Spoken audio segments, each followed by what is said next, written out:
News చూస్తున్నాం. తెలంగాణ రాజకీయాల్లో కీలక పరిణామం చోటు చేసుకుంది. ఎమ్మెల్యేల అనర్హత వ్యవహారంలో దాఖలైన పిటిషన్లపై తెలంగాణ స్పీకర్ ప్రసాద్ కుమార్ సంచలన తీర్పును వెల్లడించారు. ఎమ్మెల్యేలు తెల్లం వెంకట్రావు, బండ్ల కృష్ణమోహన్ రెడ్డి, గూడెం మహిపాల్ రెడ్డి, ప్రకాష్ గౌడ్, అరకిపూడి గాంధీపై అనర్హత వేటు వేయడానికి స్పీకర్ నిరాకరించారు. వీరు పార్టీ ఫిరాయించినట్లు ఎక్కడా ఆధారాలు లేవని స్పీకర్ స్పష్టం చేశారు. ఈ మేరకు ఎమ్మెల్యేల అనర్హత పిటిషన్లను స్పీకర్ కొట్టివేశారు. దీంతో అనర్హత వేటు ఆరోపణలు ఎదుర్కొంటున్న ఈ 5గురు ఎమ్మెల్యేలకు భారీ ఊరట లభించినట్లయింది.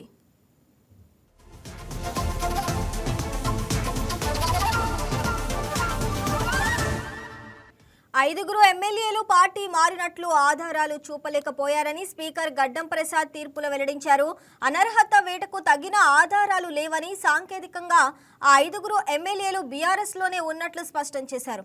మొత్తం 10 మంది ఎమ్మెల్యేలపై అనర్హత పిటిషన్లు దాఖలు చేయగా 8 మందికి సంబంధించి విచారణ పూర్తి చేశారు.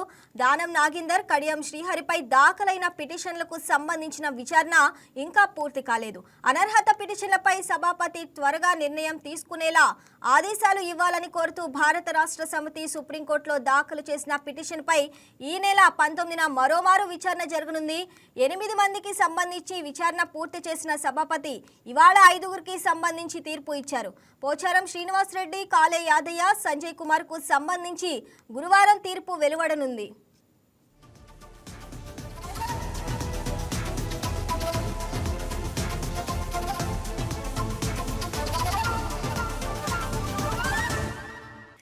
పార్టీ ఫిరాయించిన ఎమ్మెల్యేలను అనర్హులుగా ప్రకటించాలని కోరుతూ బీఆర్ఎస్ సుప్రీంకోర్టులో పిటిషన్ దాఖలు చేసింది. ఈ అంశంపై పలుమార్లు విచారణ జరిగింది. సుప్రీంకోర్టు ఇచ్చిన ఆదేశాల నేపథ్యంలో స్పీకర్ తన నిర్ణయాన్ని ఇవాళ ప్రకటించారు. అయితే రేపు మరో 3 ఎమ్మెల్యేలకు సంబంధించిన కేసులో స్పీకర్ తీర్పును ప్రకటించనున్నారు. అనర్హత పిటిషన్ల కేసులో ఎల్లుండితో సుప్రీంకోర్టు విధించిన గడువు ముగియనుంది. ఇక ఎమ్మెల్యేల పార్టీ మార్పుపై సుప్రీంకోర్టులో 19న విచారణ జరగనుంది.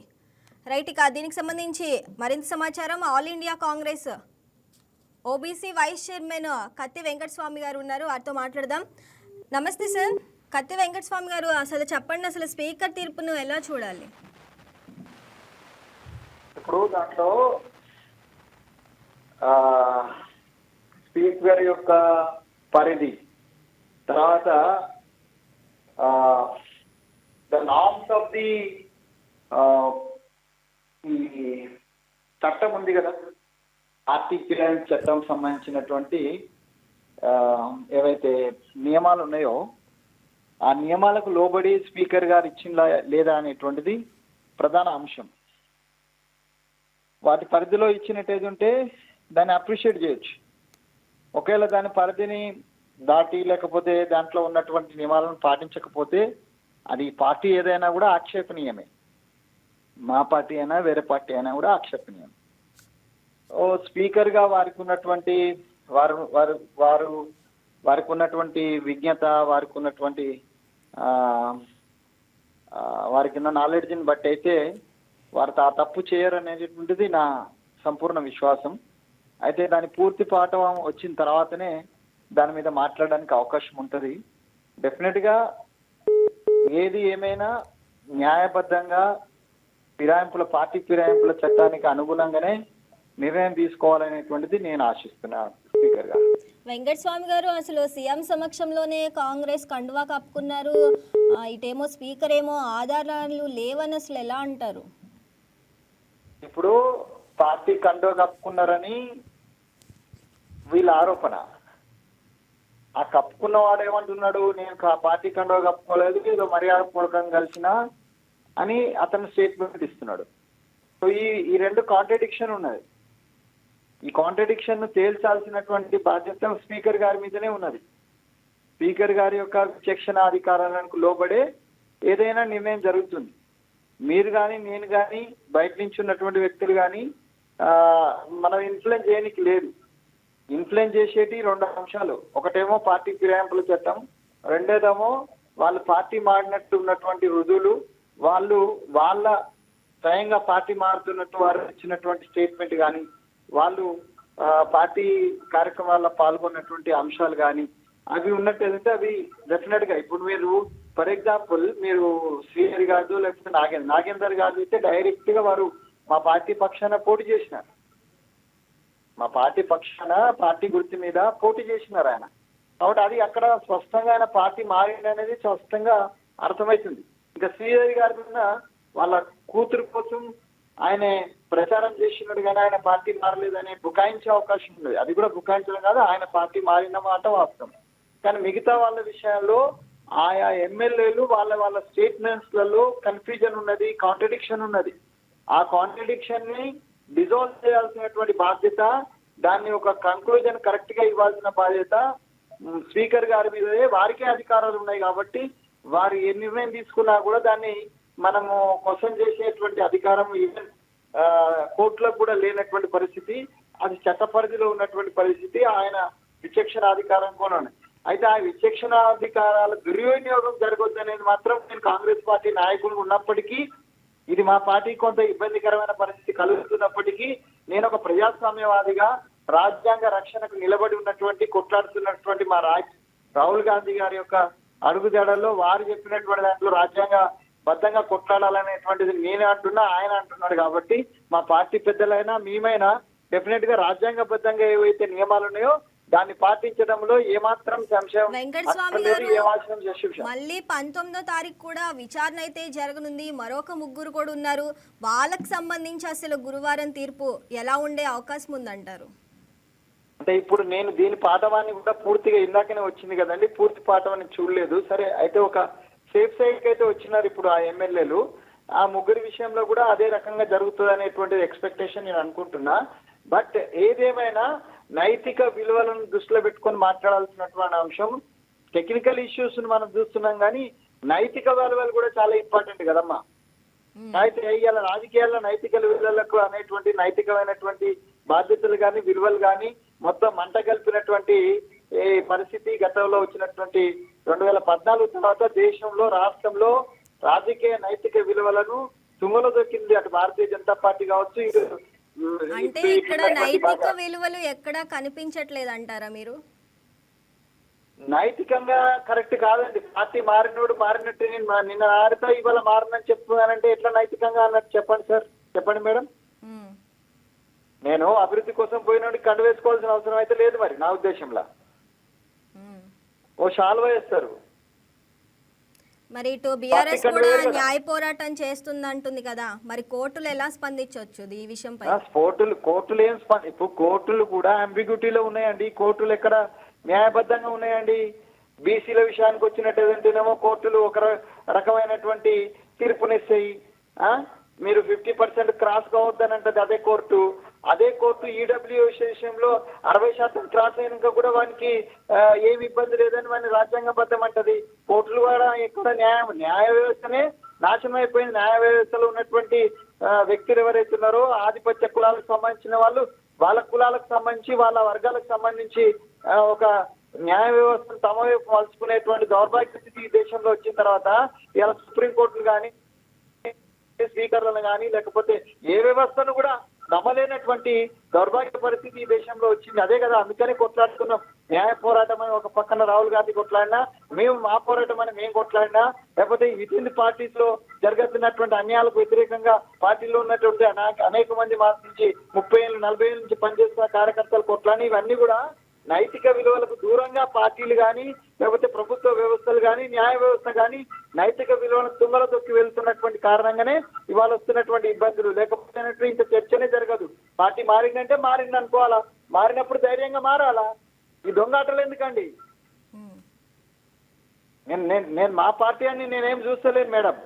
మా పార్టీకి మారినంత మాత్రమే అంటే ఇప్పుడు భారతీయ జనతా పార్టీ లాగా మా దగ్గర ఏం వాషింగ్ మిషన్ ఏం లేదు. మా దగ్గరకు వస్తే మంచోడు, వేరే వాళ్ళ దగ్గర ఉంటే చెడ్డోడు అనేది ఏం లేదు.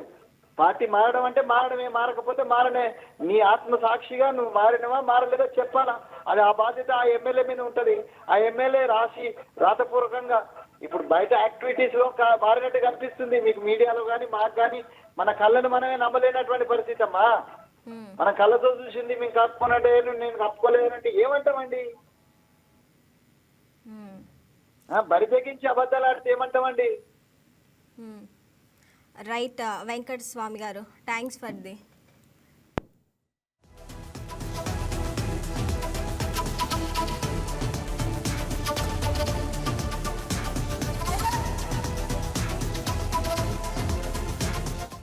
తెలంగాణ రాజకీయాల్లో కీలక పరిణామం చోటు చేసుకుంది.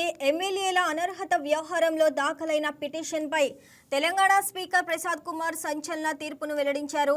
ఎమ్మెల్యేలు తెల్లం వెంకట్రావు, బండ్ల కృష్ణమోహన్ రెడ్డి, గూడెం మహిపాల్ రెడ్డి, ప్రకాష్ గౌడ్, అరికిపూడి గాంధీపై అనర్హత వేటు వేయడానికి స్పీకర్ నిరాకరించారు.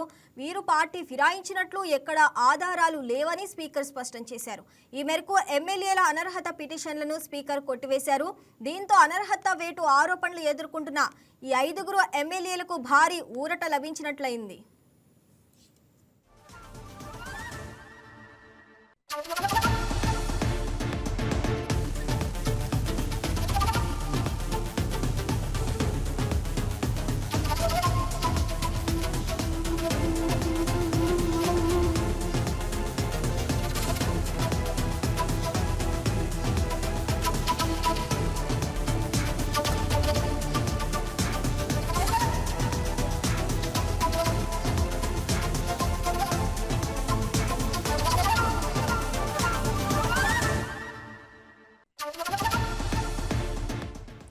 రైట్, ఇక దీని గురించి మాట్లాడతాకి బీఆర్ఎస్ అధికార ప్రతినిధి రామ్మూర్తి పోలపల్లి గారు మనతో ఉన్నారు.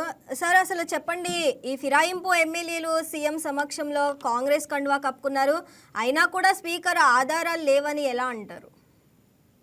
ఈయన కన్ను కనబడట్లేదండి. కన్నుండి చూడలేని స్పీకర్ గారికి మనం ఏం చెప్పలేము. రాజ్యాంగాన్ని దాంతో పాటు సుప్రీంకోర్టును కూడా ధిక్కరించినట్టుగా కూడా మనం అనుకోవచ్చు. ఎందుకంటే సుప్రీంకోర్టు క్లియర్ గా చెప్పింది. ఎందుకంటే ఈ 10 మందికి సంబంధించి ఏదైతే పిటిషన్స్ వచ్చినాయో పిటిషన్స్ మీద వెంటనే చర్యలు తీసుకోమని చెప్పింది.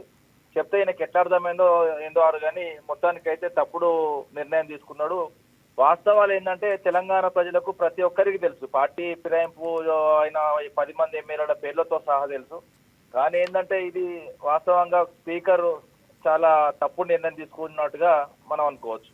అదేవిధంగా మా బీఆర్ఎస్ పార్టీ ఖచ్చితంగా వీళ్ళు న్యాయ పోరాటం చేస్తుంది. ఖచ్చితంగా ఏదైతే దాదాపు 10 మంది మీరేమో న్యాయ పోరాటం చేస్తా అంటున్నారు, మరి కోర్టులో ఎలా స్పందించవచ్చు? కోర్టులో మేము ఆల్రెడీ సబ్మిట్ చేశామండి. ఏదైతే ఈ 10 మందికి సంబంధించి ఎవిడెన్స్ క్లియర్ గా ఇవ్వడం జరిగింది. ఏదైతే కోర్టు విచారణకు వచ్చిన తర్వాత కోర్టు తీర్పున నేపథ్యంలో స్పీకర్ ని ముందుగా, ఎందుకంటే స్పీకర్ కు కొంచెం విచక్షణ అధికారులు ఉంటాయి కాబట్టి మీరు తీసుకోకపోతే మేము తీసుకుంటామని చెప్పింది. కానీ వీళ్ళు ఏంటంటే తప్పుడుగా నిర్ణయం తీసుకున్నాడు కాబట్టి ఈ నిర్ణయాన్ని మేము ఖచ్చితంగా కోర్టులో సవాల్ చేస్తాం. ఎందుకంటే ఏమైతే మేము ఎవిడెన్స్ సబ్మిట్ చేశామో ఆ ఎవిడెన్స్ ప్రకారం ఖచ్చితంగా కోర్టు తీర్పు ఉంటుంది. ఖచ్చితంగా 10 చోట్ల ఏదైతే ఎన్నికలు వస్తాయి, ఏదైతే ఇద్దరు డైరెక్ట్ గా దొరికిపోయినారు. ఎందుకంటే దానం నాగేందర్ కానీ, ఆయన దానం నాగేందర్ కంప్లీట్ గా ఎంపీగా పోటీ చేసిండు ఒక గుర్తు పైన ఏదైతే కాంగ్రెస్ పార్టీ నుంచి. అదే విధంగా ఏదైతే ఇక్కడ కడియం సిఆర్ స్టేషన్ గన్పూర్ సంబంధించిన అతను కూడా ఉన్నాడు. అతను ఏదైతే వాళ్ళ బిడ్డ విషయంలో కూడా క్లియర్ గా ఏదైతే నామినేషన్ పత్రాల్లో సంతకాలు కూడా పెట్టడం జరిగింది ఐఎన్సీ నుంచి. ఇవన్నీ అంశాలు మేము కోర్టుకు సబ్మిట్ చేసినాం. ఖచ్చితంగా ఏదైతే కోర్టు సానుకూలంగా స్పందిస్తుందని, ఎందుకంటే ఎప్పుడైనా న్యాయాన్ని బతికించింది తెలంగాణలో ఏదైతే మార్పు తీసుకొచ్చుకున్న తెలంగాణ ఏదైతే ఈ కాంగ్రెస్ ప్రభుత్వంలో ఎప్పుడైనా కోర్టు తీర్పుతోనే మేము న్యాయాన్ని కాపాడుకుంటూ వస్తున్నాము. ఏదైతే ఇప్పుడు అన్యాయం చేసినప్పుడు కానీ, వీళ్ళు దుర్మార్గంగా ప్రవర్తించినప్పుడు కానీ కోర్టు మాకు అండగా ఉన్నది. ఖచ్చితంగా కోర్టు ద్వారానే మేము వీళ్ళ మీద చర్యలు తీసుకుంటాం. రామ్మూర్తి గారు, మరి స్పీకర్ తీర్పుపై హైకోర్టుకు వెళ్తానంటున్నారు, నిజమేనా? 100% అండి. కోర్టుకు వెళ్తాము. ఆ సుప్రీంకోర్టులో కూడా కేసు ఉంది. సుప్రీంకోర్టు తీర్పు కానీ, ఏదైతే హైకోర్టు కానీ, ఏదైతే న్యాయస్థానంలో న్యాయం బతుకుతున్న ఆశ మాకు ఖచ్చితంగా ఉన్నది. ఎందుకంటే ఇంకోటి ఏంటంటే కాంగ్రెస్ పార్టీ ఎప్పుడైనా కూడా ఏదైతే ఇప్పుడు గత 10 సంవత్సరాల నుంచి ఏం చెప్పుకుంటూ వస్తున్నారంటే పార్టీ ఫిరాయింపులకు మేము వ్యతిరేకం అని చెప్పుకుంటూ వస్తున్నారు. కానీ ఈ రోజు వాళ్ళు పార్టీ ఫిరాయింపులకు వ్యతిరేకం కాదు, సానుకూలం అని వాస్తవంగా ఒక తీర్పు ఇచ్చినట్టు. వాస్తవంగా జనాలు ఎప్పుడైనా కూడా ఇప్పుడు పార్టీ ఫిరాయింపు చేసిన ఎమ్మెల్యేలను కానీ, లేకపోతే ఈ పార్టీని కూడా గ్రామాల్లో కూడా రానియొద్దని పిలుపునిస్తున్నారు. మరి రామ్మూర్తి గారు, అసలు తీర్పు కాపీ ఇవ్వమని కూడా అటు బీఆర్ఎస్ నేతలు అడిగినా కూడా స్పందించలేదు అంటున్నారు. అసలు అది నిజమే అంటారా? ఇక ఏదైనా కూడా స్పీకర్ విచక్షణకే వదిలిపెడుతున్నామండి. స్పీకర్ తప్పుడు నిర్ణయం తీసుకున్నాడు కాబట్టి గడ్డం ప్రసాద్ గారిని ఏదైతే వాస్తవంగా చాలా సందర్భాల్లో తాను కూడా గతంలో కూడా ఏదైతే కొన్ని టీవీ ఇంటర్వ్యూలో కూడా చెప్పడం జరిగిందనే మేము పార్టీ ఫిరాయింపులకు వ్యతిరేకం, పార్టీ ఫిరాయింపులు చేసిన ఎమ్మెల్యేల మీద మేము ఖచ్చితంగా చర్యలు తీసుకుంటాం, అది నా దగ్గరకు వస్తే ఖచ్చితంగా ఏదైతే దీని మీద నేను స్పందిస్తా అని చెప్పి ఈ రోజు ఏదైతే కాంగ్రెస్ ఉచ్చులో ఏదైతే ముఖ్యంగా రేవంత్ రెడ్డి వాస్తవంగా చెప్పు చేతులకు పోయిందని చెప్పుకోవచ్చు. అయితే మరో 3 కూడా 19న విచారణ జరగనుంది. ఆ తీర్పు ఎలా వచ్చే అవకాశం ఉందంటారు? ఇప్పుడు ఏదైతే ఐదుగురికి సంబంధించి ఏదైతే ఇప్పుడు ఏదైతే ఇప్పుడు స్పీకర్ గారు ఆలోచన చేసిండో మిగతా వాళ్ళది కూడా మేము ఎందుకంటే మొత్తం 10 మంది కాబట్టి ఇద్దరు ఆల్రెడీ కంప్లీట్ గా వాళ్ళు అడ్డంగా దొరికిపోయారు. కానీ ఇంకా ముగ్గురు ఏదైతే వీళ్ళని విచారించి ఇక గదే ఉంటదండి, ఏముండదండి. ఇప్పుడు వీళ్ళ విషయంలో చేస్తే వాళ్ళ విషయంలో చేస్తాడు, కొత్తగా ఏం లేదు. కానీ వాస్తవంగా ఏంటంటే కోర్టు పరిధిలో కానీ ప్రజల దృష్టిలో కానీ ఆల్రెడీ వీళ్ళు పార్టీ ఫిరాయింపులు చేసిన ఎమ్మెల్యేలే. ఓన్లీ వీళ్ళకి మాత్రమే, ఎందుకంటే కాంగ్రెస్ వాళ్లకు ఎందుకంటే కళ్ళుండి కూడా కనబడట్లేదు కాబట్టి వీళ్ళు వాస్తవంగా ఏదైతే మా ప్రభుత్వం ఉన్నప్పుడు కంటి వెలుగులో ఆపరేషన్ చేసుకుంటే కూడా వాళ్ళకి కళ్ళు కనబడు, వాళ్ళకి ఇప్పుడు వాళ్ళ పార్టీ మారినట్టు కనబడు.